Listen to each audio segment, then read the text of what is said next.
I don't want a Republican Department of Justice. I don't want a Democrat Department of Justice. I want a Department of Justice that follows the damn law. And I think the American people do too. That shouldn't be too much to expect. Now, I'm grateful to President Trump for nominating. I think on any objective level, you're clearly qualified for this position. You have been a prosecutor for decades. When did the Department of Justice stop serving justice and start serving political revenge? People of this great nation, today, we need to talk about something that cuts to the very heart of American justice, liberty, and the survival of our republic. There was a Senate hearing recently that you need to see, and thankfully, Senator Ted Cruz brought the fire. He grilled the nominee for Attorney General, General Pam Bondi, in one of the most critical exchanges we've seen on Capitol Hill in a long time. This is the Prodigy Unfiltered. Really not going to answer that question, so let me get on to... Would you like to? I do have questions for the second round. You'll have a second round. Would you like to speak before I call on Senator Cruz? No, sir. Thank you. Okay. Senator Cruz. Thank you, Mr. Chairman. General Bondi, welcome. Thank you for Thank you. your long career in public service, and thank you for your willingness to take on this incredibly important office. You know, I have to say, I don't know that there is a more important position in this new administration than the position to which you have been nominated, Attorney General of the United States. I thought the exchange just a moment ago with Senator Hirono was illustrative. She asked you how you would respond if the president asked you to target his political enemies. It's rather striking because it's not a hypothetical. It has happened over the last 4 years. And I think perhaps the most tragic legacy of the Biden-Harris administration has been the politicization and the weaponization of the United States Department of Justice. And we don't need to ask hypothetically because Joe Biden publicly mused and allowed the New York Times to report it, calling on Merrick Garland, why will he not prosecute Trump more quickly? And Merrick Garland, sadly, he sat in that chair and promised to be apolitical, and he broke that promise almost the instant he walked into the Department of Justice. If you look on the west pediment of the Supreme Court of the United States, just above the entrance, there's a simple yet profound four-word phrase, equal justice under law. We have seen over the last 4 years a Department of Justice that systematically targeted the political opponents of Joe Biden and Kamala Harris, and that systematically protected his friends and allies. And it is tragic to see the loss of confidence in the American people, in the Department of Justice, and in the FBI. I would note, I don't think there's an institution in America who has lost more respect from the American people than the FBI has in the last 4 years. That is a grotesque violation of the obligation of the Department of Justice and the FBI. So I want to start with just a very simple question. If you are confirmed as Attorney General, will you pledge to fairly and faithfully uphold the law regardless of party? So help me God. Amen. Look, and I want to be clear for folks at home. I don't want a Republican Department of Justice. I don't want a Democrat Department of Justice. I want a Department of Justice that follows the damn law. And I think the American people do too. That shouldn't be too much to expect. Now, I'm grateful to President Trump for nominating you. I think on any objective level, you're clearly qualified for this position. You have been a prosecutor for decades. You have been the elected Attorney General of the state of Florida, the third largest state in America, for 8 years. Let me ask you, in terms of your practice, how many criminal cases over the course of your career have you personally handled? Handled thousands. How many of those were before a jury? Hundreds. I don't want to overstate, but hundreds. I was in a courtroom for many years. I tried 4 when I was an intern, jury trials. I think you had to try at least 20 in misdemeanor before you went to felony. Then you were in court every day, and I was also lead trial attorney for many years trying many cases. So, And how many of those cases would have been before a judge? hundreds and hundreds as well, but hundreds before a jury, I would assume. And as Attorney General of Florida, how many lawyers did you supervise roughly? Approximately 400, Senator. Now, I also want to clarify something. During the course of this hearing, several Democrat senators have referred to you as President Trump's, quote, personal lawyer. Now I don't believe that is an accurate characterization.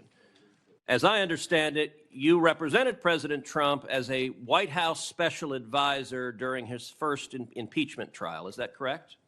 Within Office of White House Counsel, yes, Senator. And is working within the White House counsel's office different than representing Donald J. Trump individually as his personal lawyer? Absolutely. How's it different? You're working for the government. You're working for the Office of White House Counsel. You're not representing him in his personal capacity. And so you have not represented him in his business affairs, in his personal life, or in any of the criminal trials he has faced? No, Senator. And you know, when it comes to weaponization, it's worth noting that in more than 2 centuries of our nation's history, no president had previously been indicted, no president had previously been prosecuted until the Biden-Harris White House came along. And in the last 4 years, we've seen Donald Trump indicted and prosecuted not once, not twice, not 3 times, but 4 separate times. And 2 assassination attempts, Senator. I have to say, Javert from Les Mis would be chagrined at the efforts of Democrats to do anything possible to take him down. And I believe the real target in this was not President Trump, but it was the American people, that these prosecutions were brought because partisan prosecutors were terrified that the American people would do exactly what they did in November of 2024 and vote to reelect Donald J. Trump. By 77.3%. Million Americans. 77.3 million Americans. Will you commit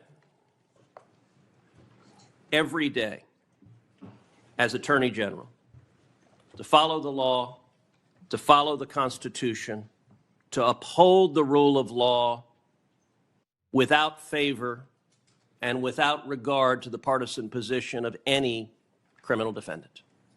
Yes, Senator. That's what we should all expect from an Attorney General. Thank you. We'll now recess for 30-minute lunch break. That means we'll be back. Now, let me tell you something. Senator Cruz hit the nail on the head. The Attorney General isn't just another cabinet member. This person holds the keys to the scales of justice in America.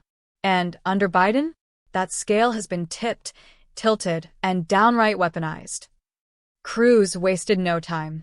He reminded us what the last 4 years have looked like. And viewers, he's absolutely right. Under Biden and Kamala, the Department of Justice became a political hit squad. We've watched them go after Donald J. Trump with everything they've got, not once, not twice, but 4 criminal prosecutions. And they dare pretend this isn't political? That it's justice? Please. We're not stupid. They're scared of Trump. They're scared of you, the American people, because we dared to vote for a man who put us first. That's what it's supposed to be. Equal. Justice. Under.